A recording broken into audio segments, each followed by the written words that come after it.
Hi everyone, welcome to the Hotel Seegarten. This is in Zurich, Switzerland, and look, we got a double door to enter. So we have just arrived here off of our river cruise.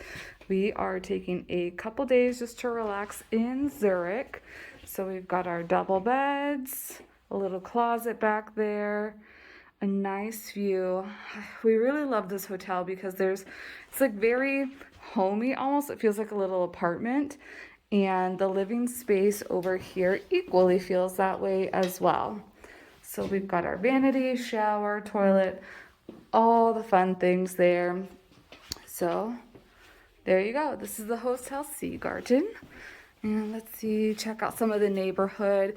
We've done a lot of walking. We're very impressed with how green everything is over here. And it is definitely a nice change in pace from what we've been used to, always being on the run while we were on the river cruise. So hope you've enjoyed this tour.